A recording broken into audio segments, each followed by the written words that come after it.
Welcome everyone. Tonight we have a very special shiur, and this we're going to prepare a little bit for the preparation of Shavuot. We have to do that, and it's coming in a few days. And by the time we get prepared, what is it? Very few. We're very close to it. Now, the way we're going to start this shiur is like this. Very simple. We're going to talk about the time Moshe Rabbeinu went to Shamayim when he went to go get Torah. What happened? Very simple. He goes up. He's going to get the Torah. And what happens when he goes to get Torah? Everybody knows the angels got involved. What the angels say? Why are you giving the Torah, Hashem, to human beings? The Torah is so holy. The Torah is so precious. You have to understand something. You have to understand that, Rafi, listen.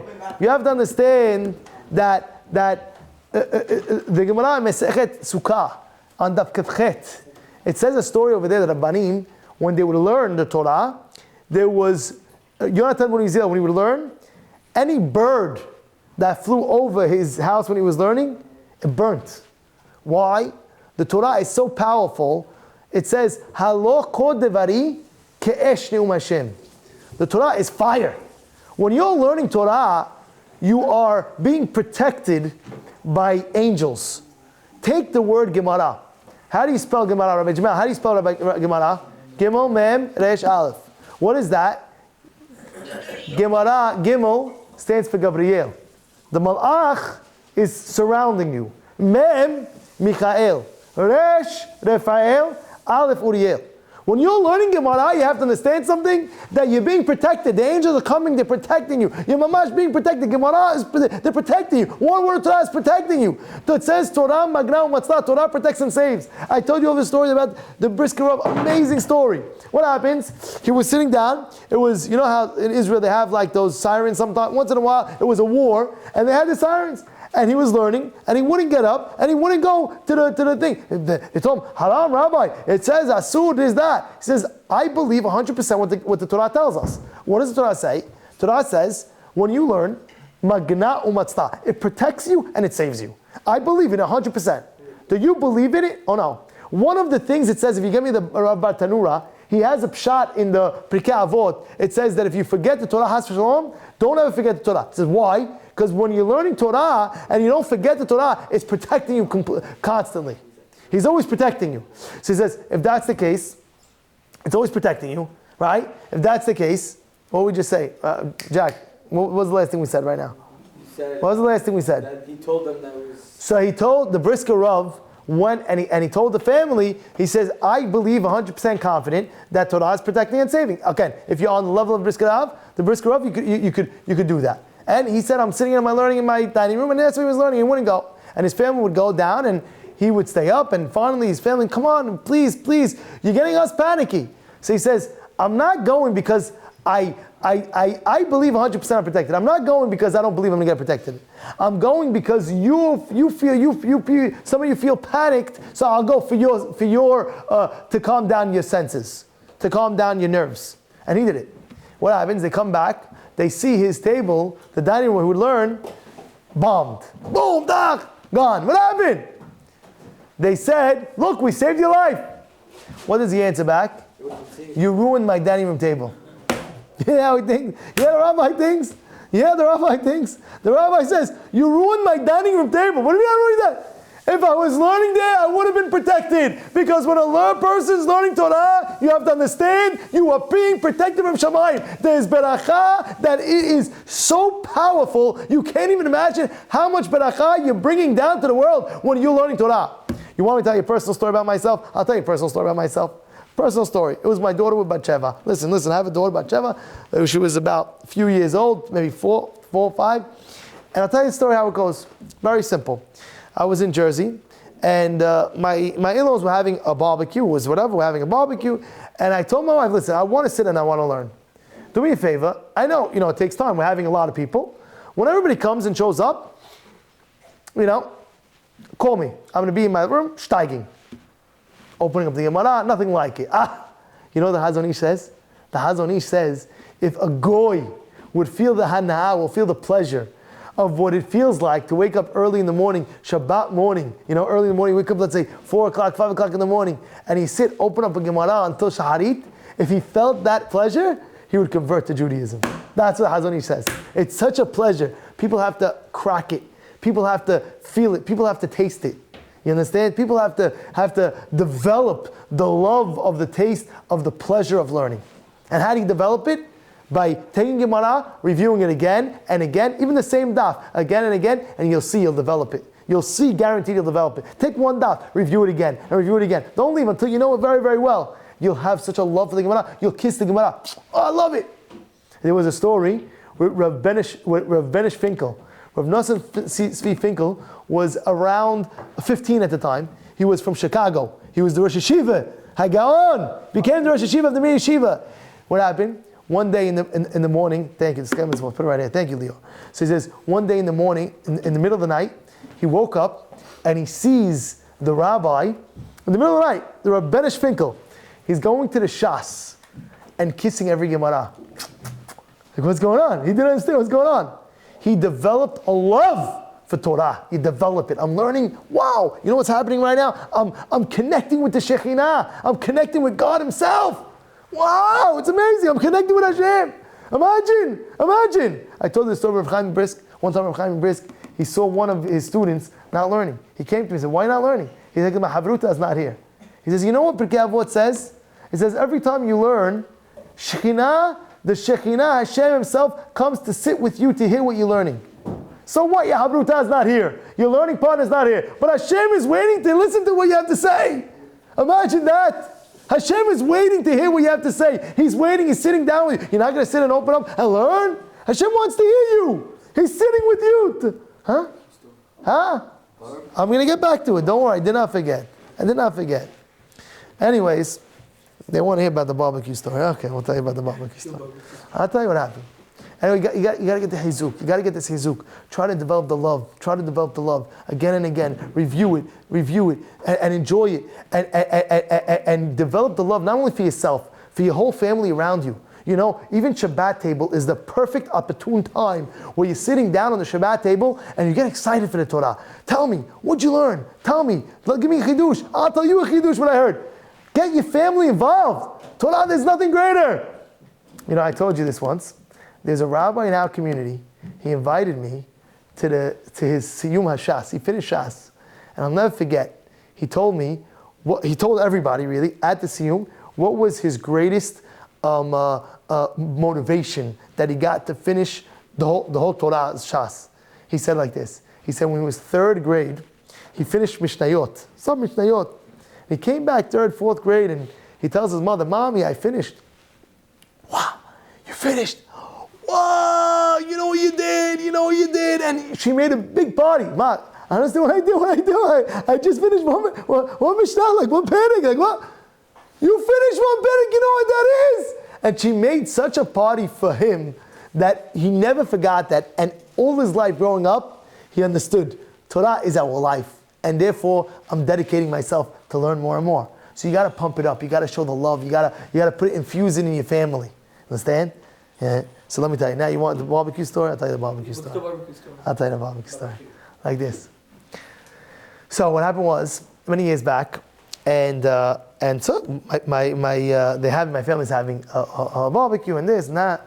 So we're sitting there, and I told my wife, listen, I'm sitting down, I'm learning, and as soon as the actual barbecue, you know, when the burgers and the steaks are ready, call me. Until then, I'm good. Yeah? When the actual, the echo, the food is out, give me a call, knock on my door, let's go.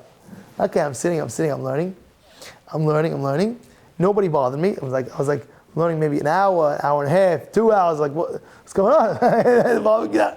Finally, after about an hour and a half to 2 hours, I get a knock on the door. Who is it? One of my kids saying that everything is ready. The barbecue's ready, and it came down. We had a great time, everything. Fine. As I'm coming down, one of my kids say, Dad, you heard what happened? I said, what happened? You didn't hear what happened? I said, I don't understand. What happened? What do you mean you didn't hear? I'm like thinking, like, what could happen? I don't understand. Listen to this. My daughter, which never happened, but you know how sometimes it could get rowdy, like a lot of people together?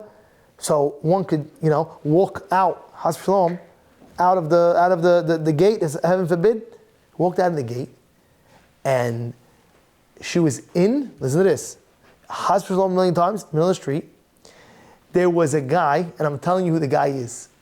He has a realtor. His name's Meyer Realtor. You know Meyer Realtor? He works in Jersey. You can ask him the story.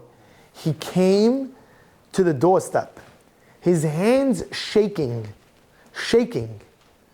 I found your daughter outside. And it was the craziest thing. And it's such a pachad for a father to hear, a mother to hear, like, what? How can this happen? How does this happen? So you have to be very careful with your children, especially in the summer. You got to have a gate on another gate. You have to be very, very careful. You have to have Shemirah. I looked at the calculation. Baruch Hashem. My wife told me it's a miracle that she saved. A miracle. We had the gate. Everything was locked. We don't even know. What happened was, it could be that when somebody opened it up, the gate was still like, you know how it's swinging a little bit? Maybe still swinging, and maybe she slipped out. We don't even know. It didn't make sense. My wife said it was, Baruch Hashem, you learning, protected the whole family. And this is what it is. When a person learns, you have to understand, you're bringing beracha to your whole family. That's what it is. You're bringing beracha home. That's what it is. To the whole world. Not only to your family, to the whole world. Now, let me start. Question for you. Moshe Rabbeinu goes up to the Torah, to get the Torah. Rav Moshe, what does the angel say? Why should you give it to what? To the human beings. Torah, it's big. What are you creating? You're kidding it. You're giving to a basar v'dam. He eats, he drinks, he a million things. He's Adam. Give it to the angels. What are you doing? Hashem tells Moshe, answer them. What does Moshe say? How can I answer the angels? What does Hashem say? Grab on my kisei kavod and answer them. He grabs onto the kisei kavod and he says, do you have parents? It says kibud avehem. Do you have Shabbat? It says to keep Shabbat. You don't have that. It belongs to us. So you know what the obvious question is? The angels are smart. They're wise. You think they didn't know that? So what's the back and forth over here? You understand the question? The angels don't know that. The angels know that. Oh, that's kibud avim, like they didn't know. What's Moshe answering them? I'll tell you. The angels are saying, of course, the Torah has to be amongst the people. They have to make hayim. They have to fulfill it. We know it says kibud avim. We know it says shmirat Shabbat. We know it says it. So what the angels want? Give us the Torah to the angels, and we'll teach it to the people. We'll go down and we'll teach it to the people. Give it to us, and we'll teach it to them. What does Moshe Rabbeinu answer them? You can't teach it to us. Why not? Because we have kibud avim. So, the way you teach your children is they imitate what you do.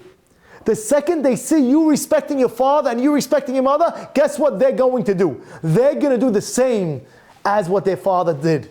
You keep Shabbat, they're going to see. When daddy keeps Shabbat, daddy keeps Shabbat. They're going to keep it. And therefore, Rabotai, what Moshe Rabbeinu is telling them is that the biggest education that you can give for your kids to educate them is what? Is to show them how to act. They see and they analyze every move what the parents do. That's what they do. You hear what's going on over here? That's what they do. You know, somebody sent me a picture of a person on a train, and the lady was reading a book, and you see her 6-year-old son reading a book.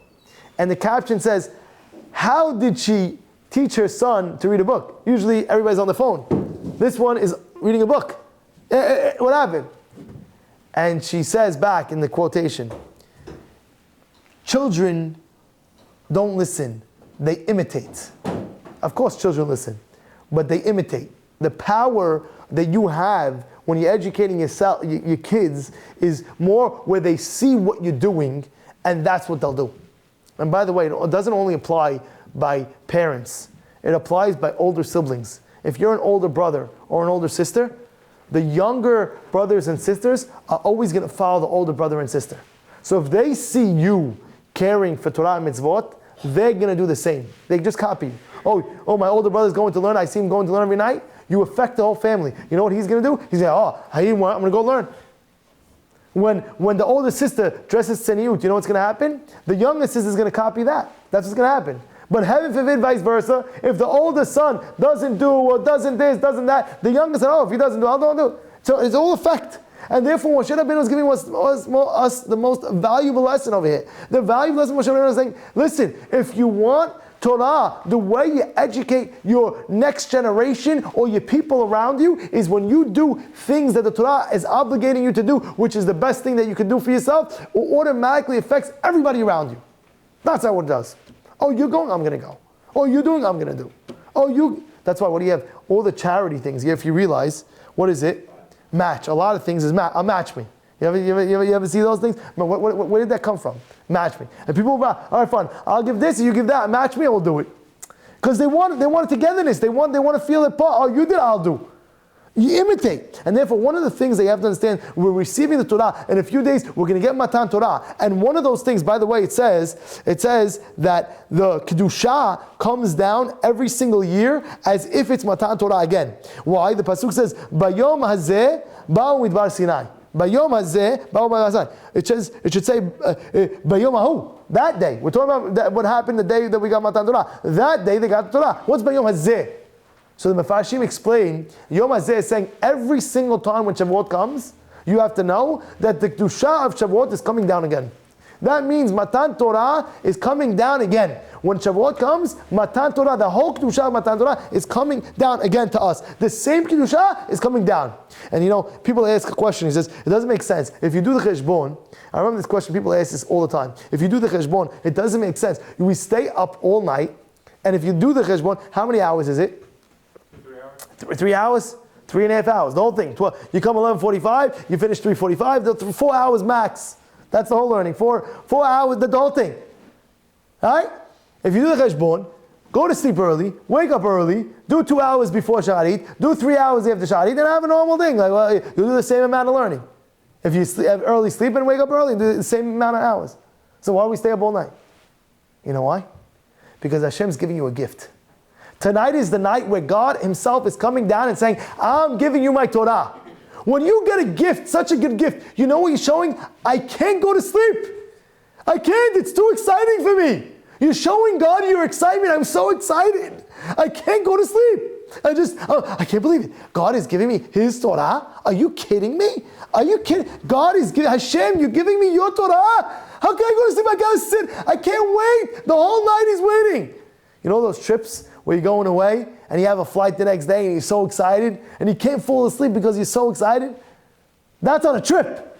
Imagine Hashem's Torah. Joey, it's true, right? You couldn't go to sleep when you were going to Israel last week, right? You couldn't get away, calling your boys, let's go, psych, this, that. So when it comes to the Torah, the greatest gift that we have in our lifetime, how much more so we have to show Hashem the excitement. And that's one of the reasons we're saying, Hashem, I can't fall asleep. It's just too exciting for me. You hear the cheshbon now? You hear the solid cheshbon. You do the cheshbon, it doesn't make sense. Sleep, wake up, you learn more the next day. No. Stay up. Why staying up?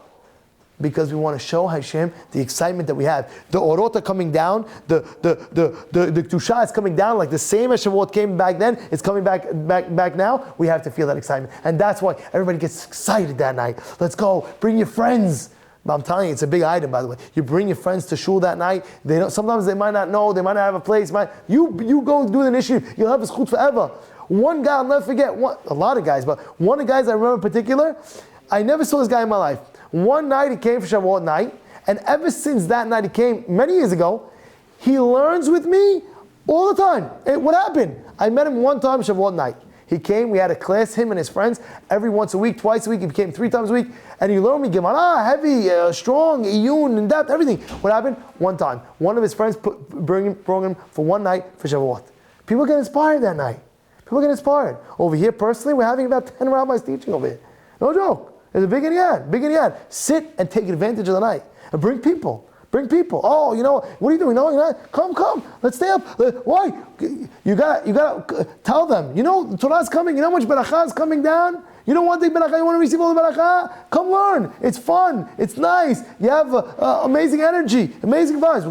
That's what it has to do. And that's what we're saying over here. We're saying that that's what it is. Now, I want to go one more step, please, if you don't mind, right? Now, if you think about it, there's a very interesting question that Mersky brings down. It's famous, and everybody speaks about this. And I'm sure you didn't hear of it, And tonight you can hear of it. You ready? The night of the Seder night, what do we eat at the end? Or maybe some people eat in the beginning. What is it? Do you know? Egg. You eat egg? You eat egg? You eat egg or no? We eat the egg. So the question is, what does an egg have to do anything? What do we do? What does it have to do with Korban Hagigah? What does it do with anything with the Seder? We eat an egg. You have an egg, right? On the Seder Ka'ara, on the Ka'ara has an egg. What does an egg have to do with anything? Tell me. You have an answer for me? Please answer me. B'chavod. You eat it every year and you don't know what you're eating? What are you eating? Zechel Korban Hagigah. Why is that the Korban Hagigah? You're eating egg every year and you still don't know? No. Hey. You hear the question, Moshe? You hear the question? It's our question, huh? It's our question. You want to hear the answer? I'll tell you the answer. The answer is like this. The answer is that what's an egg? An egg is the only creature that has to hatch twice. Exactly what I said. I'll say it again. An egg has to hatch twice. What happens with an egg? You have the chicken, right? You have the chicken, and it lays an egg. So usually when somebody gives birth, the baby's there. Over here, the baby's not there. You ever think about it? Go think about an elephant. It gives birth, the mother gives birth. What do you see? You see an elephant. You don't see a shell. You see an elephant, yes or no? Yes or no? Yeah. Okay. A dog gives birth to a dog. What is it? It's a dog. You don't see a shell and then the dog inside. Yes or no? Yes. Okay? So if that's the case, what's the only creature that it gave birth and yet we're still waiting until it hatches? The chicken gave birth to an egg. Okay, so where's the egg? Oh, wait. It's developing. Oh, finally the egg hatches and comes to the chick. What happened? What happened? Tell me what happened. You know what the answer is? Tell me the answer. The answer is, what is the purpose of us getting out of Egypt? I want to know. You got out of Egypt, we're so happy, you got out of Egypt. And then what? Azal Baruch. Shake your hand, you got out of Egypt, Shiva Jannan, unbelievable. And then what? Hashem is saying, you're right, I hatched you physically, you are completely out of Egypt. But there's one more stage. You need to bring Torah in your life. That's the next stage. So therefore, on Pesach, we're saying, eat the egg. You're right, physically you got out of Egypt. But now you gotta wait, the egg has to wait until it hatches when? 49 days later, we're counting the Omer for 49 days until we hatch. And we say, we got the Torah. Oh, now bring the Torah in your life. Now I'm really born. I had to hatch twice. Yeah. You hear what's going on? Now you know why you eat the egg. Hello? You know why you eat the egg now? Because you're physically free. But spiritually, you're only free what? When you bring the Torah in your life. Think about it. If you don't have Torah in your life, what do you have? If you don't bring Torah in your life, what do you have? Tell me, what do you have? What do you have? Tell me, what do you have? What do you have? What do you have? You can tell me what you have. No, really, what do you have? What do you have? Yeah, a person has to bring Torah in his life. And therefore, that's exactly why we're telling you over here. That's why it makes sense. Why we say, on Shavuot, we say, Zech L'Tzav. Why we say, Zech L'Tzav on Shavuot? Why on Shavuot? Because we're saying, remember Egypt, that you got out. What was the purpose of you getting out of Egypt? In order to come to this night of Shavuot and accept the Torah and put it in your life. That's what we're doing. And what's the first mitzvah that we have after getting Egypt? Anybody remember? What's the first mitzvah? Anybody want to give a guess? Chodesh hazeh lachem. Hashem says, Chodesh hazeh lachem. This month is yours. What does it do with anything? What does it have to do with anything? Out of Egypt? What does it say? Chodesh hazeh lachem. This month is yours. This month, Chodesh hazeh lachem. This month is yours. What does that have to do with anything? You know what that has to do with anything? Because up until now, what happened? You weren't free of time. Your time was a slave. But now you're free. HaChodesh hazeh lachem. This month is yours. Now you have time.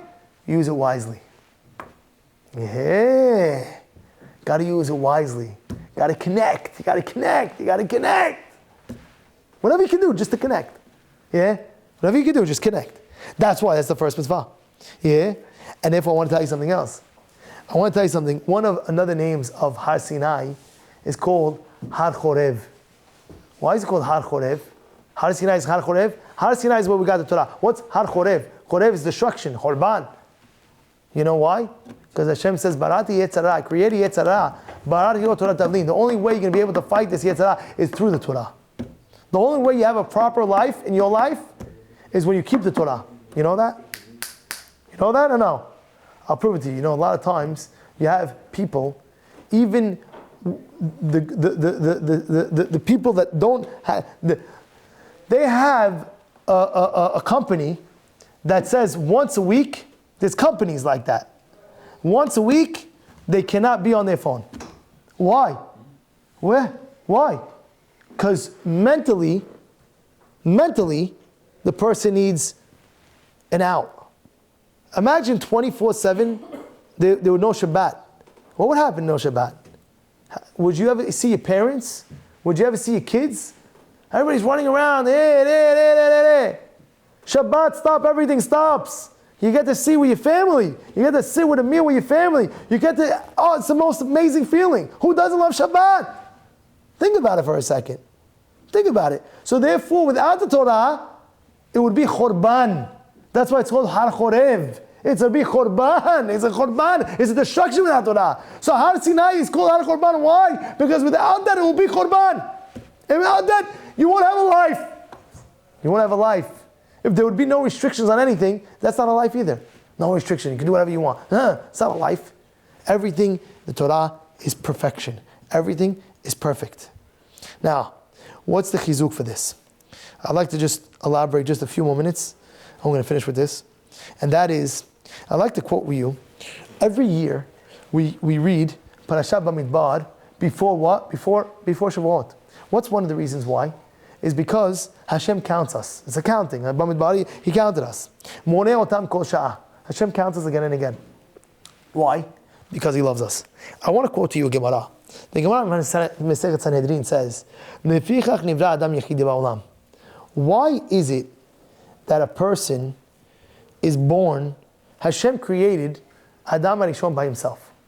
Why? Couldn't He create all the people in the world at the same time? What did Hashem do? He created what? One person. And then He created more and more and more. Wouldn't it be greater if you say to yourself that what? Hashem created all the people in one shot. Why one person? Hashem created Adam HaRishon first. You know why? You know why? Gemara says, because it's worth it for Hashem to create the whole world for one person. Hashem, you hear this lesson? You yourself, you created, right? Hashem said before the whole world was created, it's worth it that the whole world created for you. Imagine, what year were you born? Hashem thought of you before the whole world was created. Why? Because you are going to be born in this year. And it's worth it for the whole world to be created for that. That shouldn't give you chizuk. That should give you the biggest chizuk. So you know what the biggest, people ask me, what's the biggest challenge in our generation? What would you say? Everybody says something else. What's the biggest challenge? You don't have to say, think it in your mind, I know what you're thinking. I know what you're thinking in your mind. Oh, I think this is the biggest challenge. This is the biggest challenge. Should I tell you what's the biggest challenge in our generation? Yeah, you want to hear? Yeah. Kafif! You want to hear Kafif? I'll tell you. The biggest challenge in our generation is that we don't believe in ourselves. What do people think? This generation, Rabbi, if I was born in Moshe Rabbeinu's time, you know what, I'd be big tzaddik. I would have no phone, I'd be big tzaddik. The man, bring me in that generation with the man, Or maybe David HaMelech's time, at least we have a king, I see him, I'm in touch with him. People think, the Nevi'im, if I was born in the Navi time, I'll forget about it. The Navi will look at you right in the eye and say, stop doing this. I would stop, Rabbi. Now, show me, Rabbi's going to tell me, what are you doing? Show me, I'll stop. Right? That happened with Arizal, by the way. On a side note, it happened with Arizal.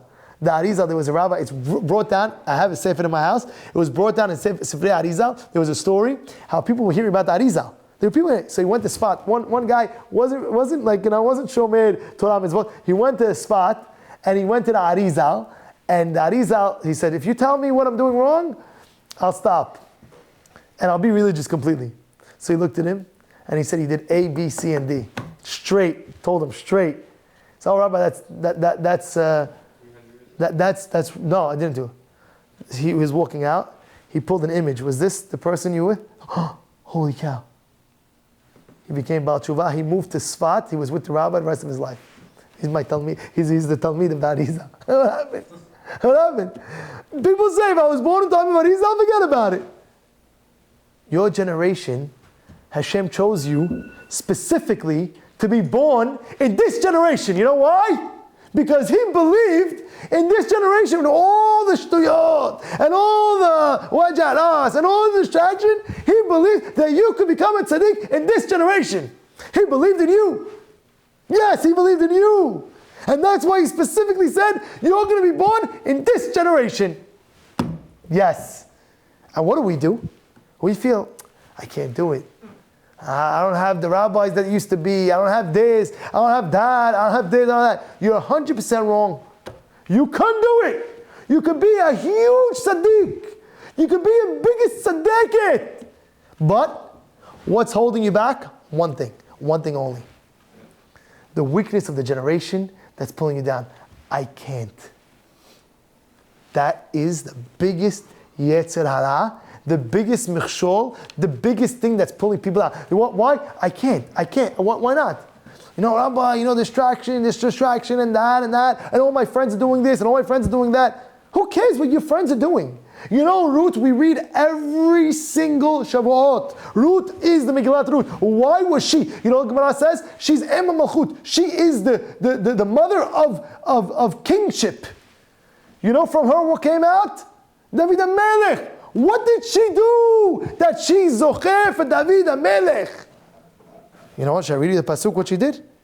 You guys are ready or no? You guys are ready? Hear the pasuk. I'm going to read you the pasuk to show you who Ruth was, so you understand who Ruth was. Yeah, you ready for this? What does it say about Ruth? It says that what? V'tere ki mit'ametzet hi lalechet. The word is mit'ametzet. What does that word mean? Imutz. I'll explain to you. What happened? Naomi had two sons. Right? They married what? Who did they marry? Who did Naomi's sons marry? Oh, what's the names? Ruth and Orpah. Unfortunately, they passed away. Naomi's husband passed away, and Naomi's sons passed away. And now she's walking back, and she's leaving the land, and she's going back to Israel. And Orpah is following her, and Ruth is following her. And she's telling Orpah, you don't have to come with me. You don't have to come with me. That's it, you don't have to come with me. And eventually Orpah stays behind. She was going in the beginning, she stayed behind. Now Ruth continues. So what are you doing? Why are you coming with me? This is the emet. This is the truth. Torah is the emet. Torah is the truth. She kept on following. And she never gave up. And she put all her efforts in. And she says, your nation is my nation. She says, your nation is my nation. Your God is my God. Wherever you go, I'll go. She had strength to go against every person in the world. If this is right, this is what I'm doing. Is this right? Yes or no? You tell me it's right? I don't care about anything else. If this is what's right and this is what Hashem wants me to do, I will do it. But your friends, but the Alam, the people, what are you going to do? I don't care. If this is right, I will do it. Hashem says, if that's the case, you know what's going to come out of you? David. Because we need genes where a king is going to get up and say what's right and do what's right and doesn't care. If this is what's right, I don't care anything else anymore. That's why we do Ruth. We're saying, you want to keep the Torah? Keep the Torah the right way. Keep the Torah the way Hashem wants you to keep the Torah. You hear? You hear or no? And therefore, part of Kabbalat Torah, part of accepting the Torah is knowing. If this, you see, it's that I wants to play. No, we're going to continue. Part of the inyan. Didn't we say in the beginning of Shiur, Rabbi Jamal? Right? This is what it is. In life, you have to know. You're accepting the Torah. Do the emek. Do the truth. What's the stoppage of the generation where you don't believe? Who am I? What am I? This, that. No. believe in yourself that you could do. Because if Hashem puts you in this generation, He's saying that you could do. And therefore, Rabotai, we're going to conclude with this. We're going to conclude by saying that at the end of the day, everybody has to accept the Torah, understand who you are, understand that Hashem created Adam, one person in the world, because He says the whole world was created for one person, worth it to be created for one person, and that's you. That's you. That's why Hashem picked you. He chose you. He believed in you. And therefore you can never say, oh, who am I? What am I? No, you are. You're so hashuv. You know, one time my Rebbe came and he gave a 30-minute shiur on what? On a bumper sticker. I'll never forget that day. I didn't know what happened. He was driving and he saw a bumper sticker. And what did the bumper sticker say? Exact words, I'm just a pashut yid. I'm just a pashut yid. I'm just a simple Jew. He went to town. He went a half hour speaking. No Jew is simple. There's not one simple Jew. Do you know who you are? That's the problem. You don't know who you are. You're simple? Simple? You're not no simple Jew. You're not simple with a Jew doesn't work. You're not simple. You're hashuv. Believe in yourself. You can do it because Hashem chose you out of all the people in the world and said you can do it. That's what we're getting in Matan Torah. Everybody should accept the Torah, put it in their lives, bring it into their families, and enjoy the great gift that Hashem gave us, the Torah HaKadoshah.